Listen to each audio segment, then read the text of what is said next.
Kata Nabi, perempuan paling gampang masuk surga. Cuma yang membuat dia gampang masuk neraka dua hal. Satu, dia tidak pandai menjaga lisannya. Gosip. Ini kalau kumpul begini, jangan pikir bebas gosip. Enggak. Itu kalau datang itu temannya dilihat sama-sama Dharma Persatuan, dia liatin tuh Pak, dari atas kepala sampai ujung kaki. Dia ada gosip tapi mukanya sinis. Dia ada gosip tapi sinis tuh lihat orang.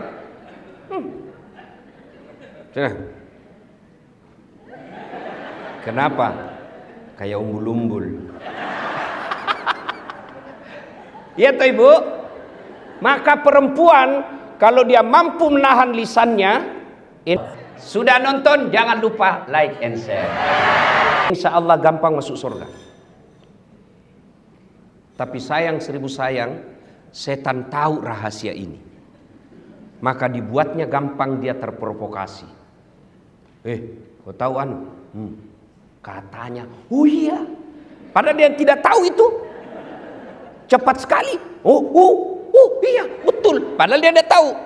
Suka ikut campur yang bukan urusannya. Nah biasanya kalau perempuan orang suka ikut campur, takdirnya semasa hidupnya seperti tauge. Ibu-ibu tahu tauge? Ibu tahu tauge? Coba lihat tauge. Suka ikut campur kan? Iya toh? Gado-gado ada. Pecel ada. Soto Betawi ada. Nah, apa lagi? Tahu isi ada. Karena toge selalu ikut campur, maka Allah takdirkan tidak ada yang lurus. Semua toge bengkok. Jadi kalau ada ibu-ibu pagi-pagi gosip, teriak saja, "Oi, toge dia."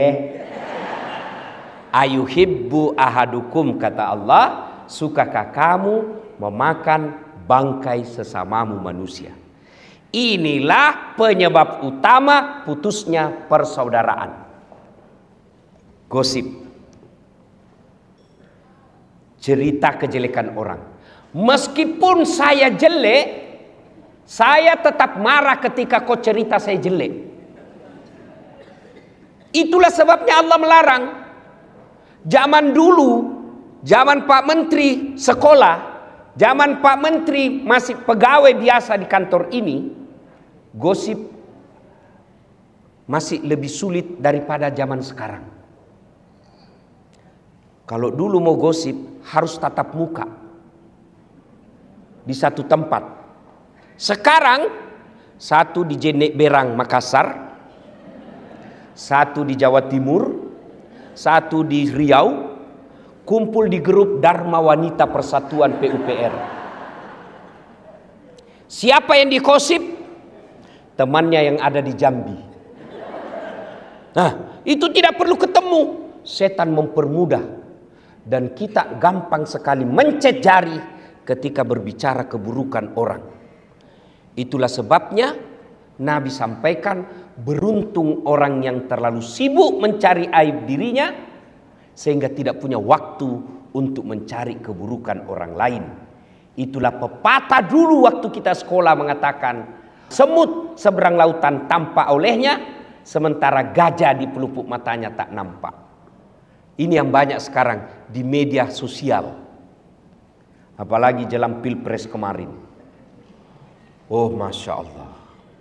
Orang mau jadi presiden, dia panen dosa. Maka ibu-ibu, saya cinta kalian karena Allah, hindari gosip. Hindari gibah. Tapi yang saya ceritakan benar, justru benarnya namanya gibah. Kalau salah namanya fitnah. Maka pelajaran pertama, kalau mau merapatkan persaudaraan, hindari gosip. Perempuan kalau mampu menahan lisannya dari gosip, insya Allah gampang masuk surga. Yang kedua, kata Nabi, penyebab perempuan gampang masuk neraka, Karena dia tidak mampu mensyukuri kehadiran suaminya. Coba, berapa banyak nanti perempuan soleh secara ibadah mahdah kepada Allah, tapi terpaksa masuk neraka. Kenapa? Karena dia sudah bantah, suka melawan, suka menjajah suaminya.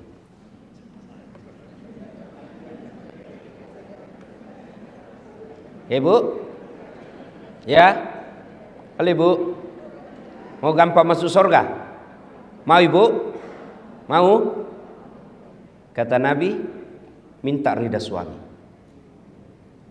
Bagaimana cara minta ridha suami? Yang praktikum, yang langsung bisa dipraktekkan. Satu, kalau suami mau berangkat, jangan lupa usap dadanya, minta ridhanya. Saya agak belok sedikit dari halal bihalal, karena tiap tahun kita halal bihalal. Tapi menasehati istri ini jarang di sini. Ibu, jelas ya? Mau dapat ridhanya suami, suamimu setiap mau pergi, jangan pernah dia tinggalkan rumah tanpa ibu antar sampai ke mobil. Itu real. Tapi kadangkala perempuan modern, suaminya pergi tanpa dilihat sama sekali. Itu awal ibu jauh dari ridha Allah. Antar, pegang tasnya, masuk ke mobil. Itu istri saya Pak Menteri. Meskipun Ibu Kartika juga demikian, ya. Meskipun saya selisih 26 tahun, Pak Menteri tadi bilang istri saya itu ustaz cerdas. Beliau kadang lebih menasihati saya. Memang istri begitu. Daripada ibu jaga HP suami, tapi kan kita tidak berkhianat. Ya, tidak berkhianat. Jadi gimana caranya? Istri saya kalau saya mau keluar, itu ransel saya dipikul. Ya, saya bilang karena ransel saya itu ya setiap kemana-mana agak berat, karena banyak barang elektronik di dalam untuk saya mengajar. Bawa, dia bilang, jangan, nggak usah sayang, biar saya bawa. Kata istri saya, beratnya ransel ini tidak seberat beban Ustadz cari nafkah untuk kami.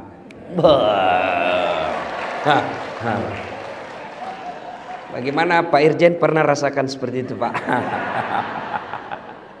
Coba kalau ibu setiap hari begitu, biar perempuan mana yang goda suami, dia tidak akan tergoda. Kenapa? Ada bidadari di rumahnya. Begitu saya naik mobil Bu, tidak pernah istri saya tutup mobil sebelum dia cium tangan saya. 3 kali. Sudah cukup tidak? Dicium lagi nih. Cium lagi ini, satu lagi. Ini lagi kiri. Ini agak lama.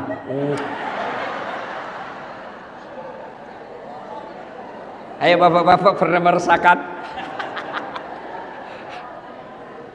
Ibu-ibu setiap mau pergi suami cium tangan. Nah, pantas perempuan lain cium tangannya suami. Coba ibu amalkan deh, ini real. Nggak usah, ibu tidak usah menjelis taklim 1 bulan kalau nggak praktek ini. Itu real bisa ibu dapat ridha suami. Apa cukup sampai di situ istri saya? Tidak. Dia usap dada saya, lalu dia bilang, Ustadz, ridhoi saya. Dia tidak tutup pintu mobil sebelum saya bilang, ya meskipun semalam bertengkar. Bohong kalau ada suami istri tidak pernah bertengkar. Apa Ustadz tidak pernah bertengkar? Bohong. Bohong kalau ada katakan Ustadz tidak ada masalah rumah tangganya. Bohong. Saya aja ada masalah ibu. Apalagi setelah saya viral kemana-mana. Banyak masalah saya Pak Menteri.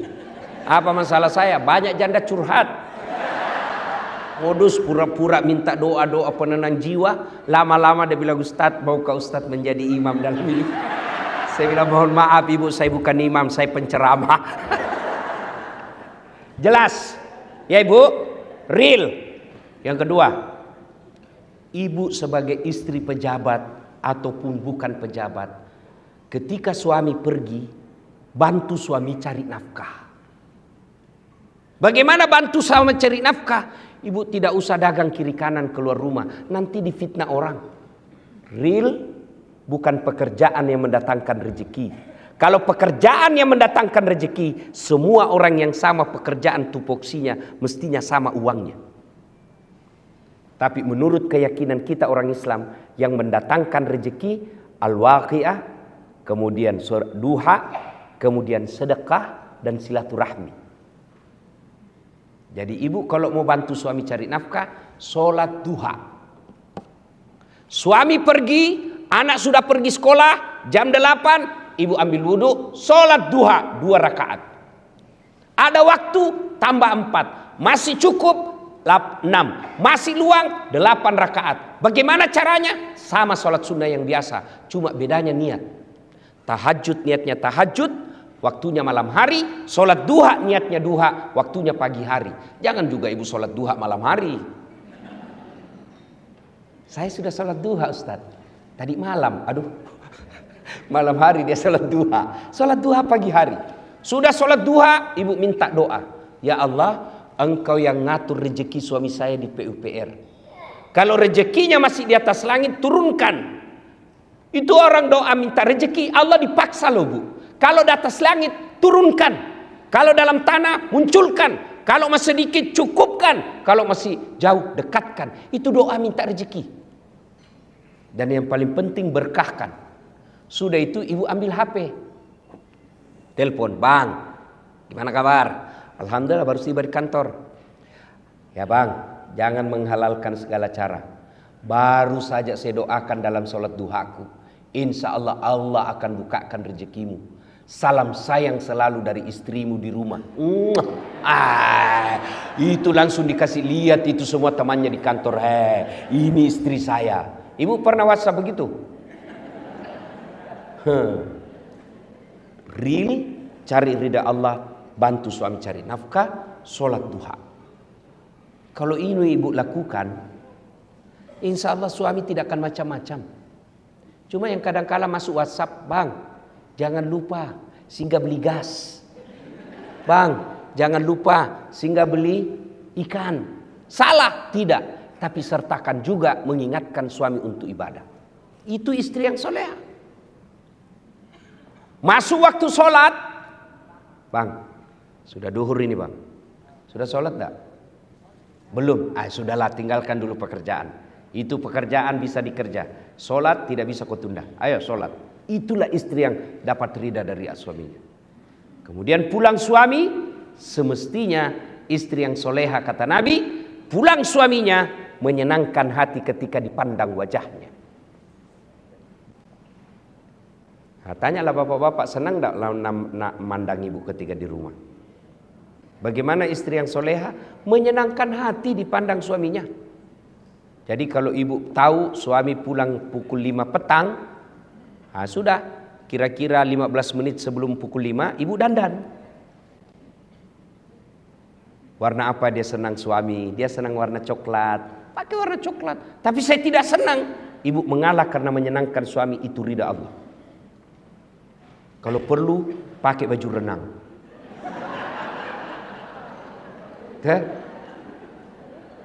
Alhamdulillah ibu-ibu saya lihat semua hari ini, masya Allah, cantik semua. Tapi saya curiga hanya karena ada acara. Tapi begitu mau tidur dengan suami, daster.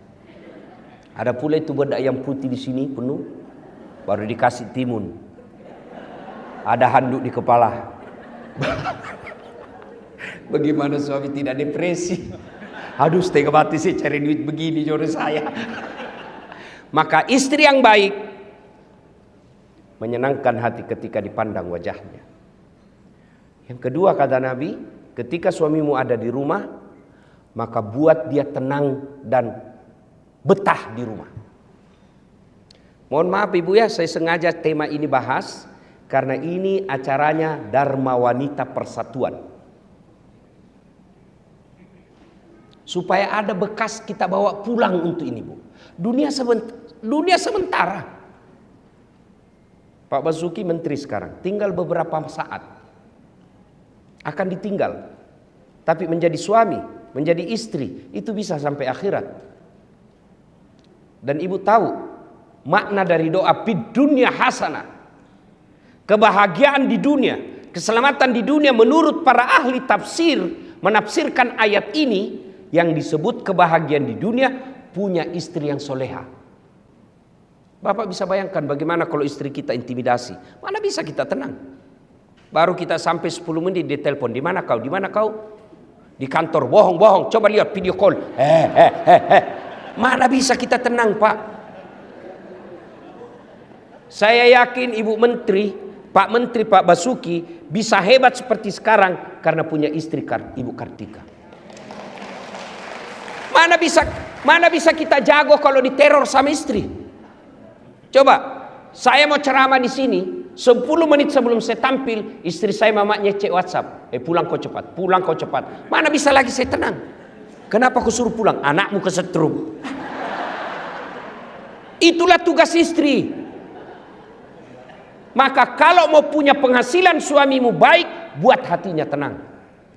Kenapa? Karena penghasilan suamimu akan kembali ke istri. Dan jangan buat suamimu memilih pilihan yang tidak bisa dipilih. Mana? Karena ada perempuan itu kadang ngomong, ibumu terus, ibumu terus. Pilih ibumu atau saya istrimu. Mana bisa kita pilih? Itu yang orang Bugis bilang, ajak musuri lakimu toe sikuna. Jangan kau suruh suamimu gigit sikunya. Ayo, ibu gigit siku. Yang bisa saya kasih umroh 10 kali. Coba gigit itu sikumu. Mana bisa? Itulah yang disebut jangan posisikan suamimu pada pilihan yang tidak bisa dipilih. Pilih kok, mamamu atau saya istrimu. Itu pilihan beleng-beleng gitu. Ibu, kan ada itu biasa istri ngomong begitu. Bu, yang suka ngomong begini. Ibu, tolong jawab ibu. Siapa yang mengandung suami ibu? Mamanya. Siapa yang melahirkan? Ibunya. Siapa yang membesarkannya? Siapa yang mendidiknya? Sekarang siapa yang terima gajinya? Jawab ini bu, jawab. Istrinya. Maka pantas ketika Nabi sampaikan, ridha Allah ada pada ridha suamimu. Maka istri yang soleha membuat suami betah di rumah. Itu real. Tidak usah baca kitab kiri kanan. Real itu. Itu kesimpulannya semua kitab. Ibu, sekali-kali pikir tuh, susahnya itu jadi suami. Di jalan macet. Di kantor dimarah-marahi Pak Dirjen. Dimaki-maki, memang kau goblok. Selalu siap salah Pak. Masuk warung kopi dikejar tagihan. Ya kan? Sampai di rumah dimaki-maki lagi sama istri. Memang kau goblok, kenapa kau tidak lawan? Mau dilawan dan dia dirjen. Sampai di masjid lagi dengar khotbah, neraka lagi dicerita, kau dibakar, dilipat, diguling. Mana enak jadi suami kita? Sampai di rumah dimaki-maki lagi, hilang kita punya harga diri. Dan itu perempuan salah satu kelebihannya ahli sejarah. Tidak pernah dilupa kesalahan kita, Pak. Sudah 5 tahun yang lalu ada kesalahannya, dijelaskan kesalahannya, dia berusaha menjawab kesalahannya itu, belok, nyambung lagi 5 tahun yang lalu. Itulah perempuan ahli sejarah. Maka istri saya berkata, karena kami perempuan ahli sejarah, tolong kau suami jangan bikin sejarah. Top. Ya, nah ibu-ibu yang saya muliakan, muliakan suami. Kadang-kala kita sakit, kadang-kala kita cemburu. Tapi jangan sakit dan cemburu itu yang baru beberapa saat melupakan kebaikan suami yang sudah puluhan tahun.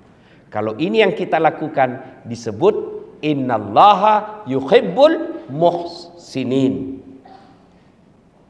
Allah mencintai orang-orang yang bukan saja memaafkan suaminya, tapi juga membalas dengan kebaikan. Itu esensi dari halal bihalal. Memaafkan, bukan sekedar memaafkan, tapi juga dia berbuat baik kepada orang yang menyakitinya. Ibu bapak saudara-saudara sekalian, suatu kali Nabi lagi duduk-duduk dalam masjid. Tiba-tiba Nabi bersabda, sebentar lagi akan muncul penghuni surga. Datang dan semua orang melihat, apa kelebihannya ini orang? Kalau dilihat dia masyarakat tidak terkenal, ibadahnya juga tidak istimewa. Lalu Abdullah penasaran, dia mau tahu apa amalnya ini sehingga Nabi jamin masuk surga. Maka dia datanglah ke rumahnya dan berkata, Assalamualaikum Tuan. Waalaikumsalam. Bolehkah saya menginap di rumahmu? Oke, nginap. Abdullah malam bangun sholat tahajud. Yang dijamin masuk surga yang punya rumah, dia cuma tidur. Pagi hari Abdullah bin Umar sholat duha, ini cuma duduk. Sore hari Abdullah tadarus, ini orang cuma lihat-lihatin. Hari 2, 3 begitu. Abdullah kemudian berkata dalam hati, sepertinya lebih banyak amalku dari ini orang. Dan dia terus terang, Tuan, saya mau tahu apa keamalanmu sehingga Nabi jamin kau masuk surga. Dan itu 3 kali Nabi ucapkan. Kata dia, tidak ada, kau lihat amalmu lebih banyak dari saya. Kau sholat malam, saya tidur. Lalu Abdullah berkata, baiklah kalau begitu saya pamit pulang. Belum jauh dipanggil, Abdullah ta'al sini dulu, apa gerangan? Ada yang saya lupa. Apa itu? Saya setiap malam sebelum saya tidur, saya berdoa kepada Allah, ya Allah, ampuni orang yang menyakitiku dan bersalah kepadaku hari ini, karena aku telah memaafkan mereka sebelum saya tidur. Lalu Abdullah berkata, Allahu Akbar, itulah yang membuatmu gampang masuk surga. Ternyata orang yang ibadahnya sederhana tapi tidak punya sifat pendendam jauh lebih gampang masuk surga. Orang yang banyak ibadahnya tapi dendam dia bawa sampai mati. Inilah makna halal bihalal, memaafkan. Nah sekarang bagaimana cara kalau sudah terlanjur? Kemarin Pilpres 01, 02, 03. Sekarang tidak ada lagi 01, 02, 03. Sekarang 00. Mari kita tinggalkan semua itu. Namanya pesta demokrasi, pasti ada kalah, pasti ada menang. Dan kalau menang, ya dia punya tanggung jawab menjalankan. Kalau dia kalah, kalau dia bersabar, dia dapat pahala sabar. Nah, sudah, bagaimana cara menyambungkan? Satu yang paling efektif menyambungkan silaturahmi, sedekah. Sedekah. Pak Menteri ada marahi staf. Nah, saya sudah kasih begini masih kau salah juga. Sudah ada topoksimu masih salah juga. Marah. Sudah marah Pak Menteri katakan, ya sudah lain kali jangan begitu ya. Ini ada pembeli pulsa. Katanya anak buah, Mbak besok marah lagi deh Pak. Itulah hebatnya sedekah. Saya tanya ibu-ibu, senang suami pelit atau dermawan? Senang tetangga pelit atau dermawan? Senang tetangga pelit atau dermawan? Teman pelit atau dermawan? Tidak ada orang suka orang pelit. Bahkan orang pelit sekalipun tidak suka sama orang pelit. Iya toh ibu? Jangan ke rumahnya pelit, padahal dia juga pelit. Maka menyambungkan silaturahmi, sedekah. Tapi jangan salah paham, sedekah tidak selalu duit. Apa sedekahnya Kementerian PUPR? Bangun jembatan. Apa sedekahnya PUPR? Perbaiki irigasi. Itu sedekahnya. Kalau duit, berapa duit kita? Pasti korupsi kalau ada pegawai negeri banyak uangnya. Tapi sedekahnya kita adalah itu, PU, perumahan dan perumahan rakyat. Lakukan tugasmu, insya Allah meskipun pensiun, amal jalan. Saya bilang tadi sama Pak Menteri, saya dakwah, ayo sedekah. Orang hanya sedekah selelisan. Tapi kalau Pak Menteri, ayo bangun jembatan, langsung jadi amal jariah. Kalau saya belum tentu. Maka merugi orang yang punya jabatan dan kuasa tidak memanfaatkan jabatan kuasanya untuk sedekah akhirat.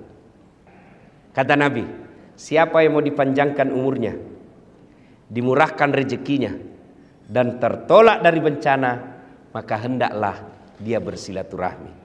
Dan masjid itu bisa diselesaikan pekerjaannya hanya dengan modal silaturahmi dalam pekerjaan ustadz dan balai besar PUPR yang ada di Makassar.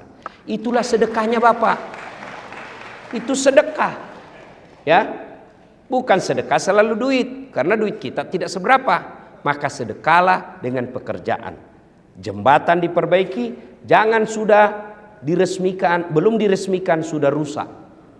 Ibu bapak saudara-saudara sekalian, inilah makna halal bihalal kita. Wa'tasimu bihablillahi jami'a wa la tafarraku.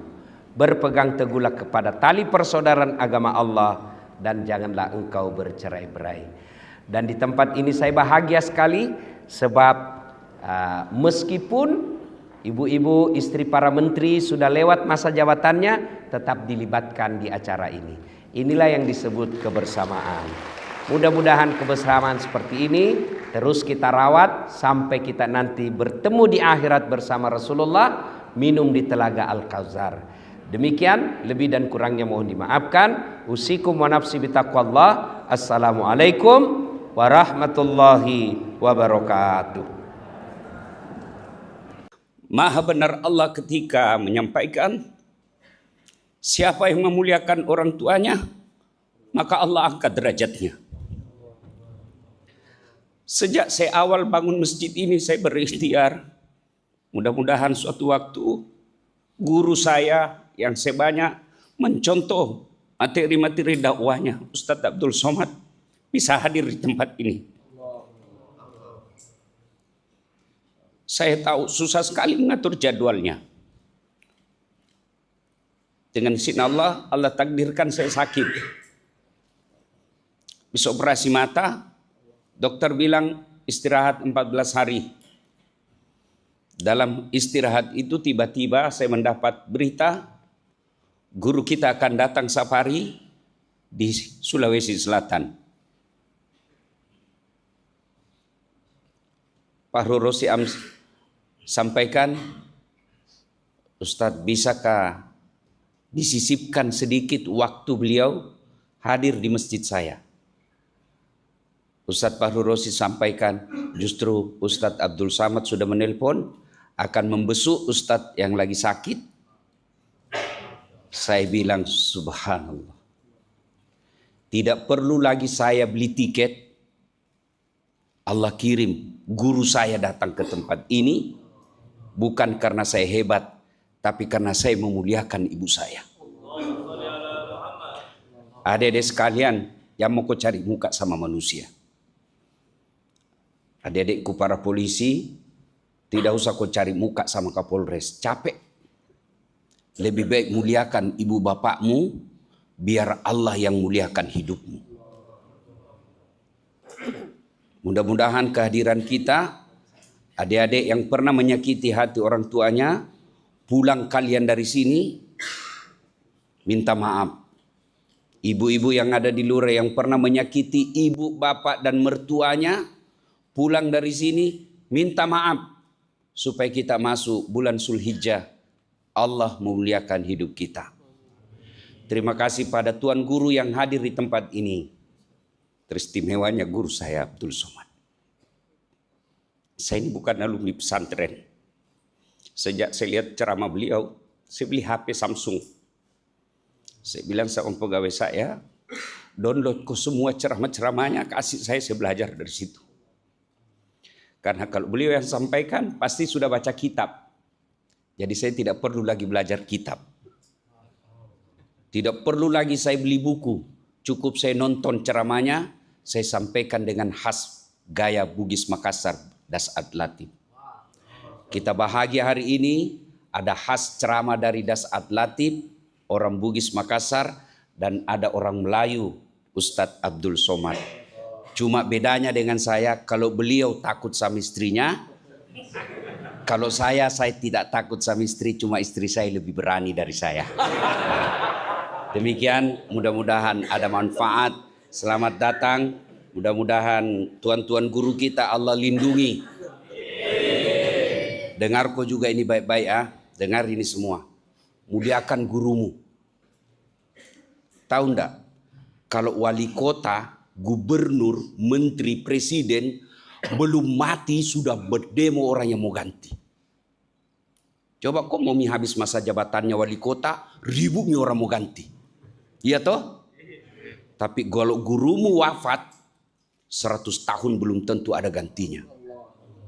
Maka muliakan gurumu. Siapa yang jaga moral di Makassar? Para guru-guru kalian, mubalik-mubalik kalian. Dan tidak pernah dia tipu kamu. Dia tidak pernah makan APBN. Dia tidak pernah bikin surat palsu. Dia hanya punya kepentingan anak-anak orang Islam bisa selamat moralnya, gampang cari kerja. Kalau pejabat kau harap kau cium tangannya, baru 10 menit yang lalu dia tanda tangan korupsi. Muliakan gurumu.